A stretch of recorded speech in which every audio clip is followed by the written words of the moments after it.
আসসালামু আলাইকুম, কেমন আছেন সবাই? আশা করি সকলে খুব ভালো আছেন। আমি আলহামদুলিল্লাহ ভালো আছি। তো ব্র্যান্ড নিউ ভিডিওতে আপনাদের সকলকে স্বাগতম। তো আজকে আমি চলে এসেছি আমার টেক্সচার আর্টের দ্বিতীয় পার্ট নিয়ে। তো আমার প্রথম পার্ট যারা যারা দেখোনি তারা পেজে ভিজিট করে আমার প্রথম পার্টটা দেখে নিও। আর এটা হলো দ্বিতীয় পার্ট, আর আরেকটা পার্ট আসবে, সেটা হলো তৃতীয় পার্ট।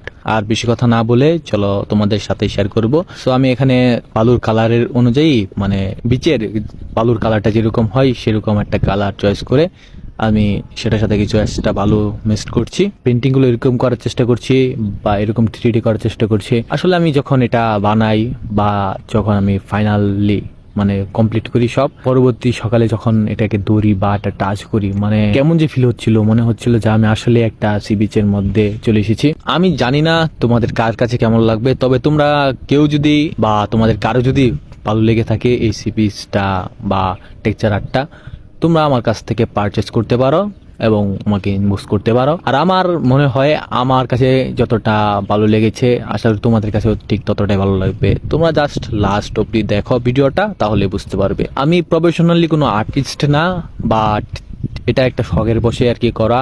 আমার ছোটবেলা অনেক আর্টের প্রতি একটা টানা ছিল, বাট মাঝখানে সেটা হয়তো কোনো কারণে না হয়ে গিয়েছিল, বাট হঠাৎ করে এখন আবার গাড়ি হয়তো বুঝ চাপছে, তো সেই জন্য আর কি আবার সবকিছু নিয়ে শুরু করা। তবে যদি তোমাদের সাড়া পায় আর তোমাদের চয়েস অনুযায়ী কোনো কিছু বানাতে হয়, তাহলে আমাকে ইনবক্সে করতে পারো, আমাকে সেই পিকটা দিতে পারো যে এরকম করে ভাই 3D বা টেক্সচার আর্ট করে দিতে পারবেন। আমি ইনশাল্লাহ চেষ্টা করব।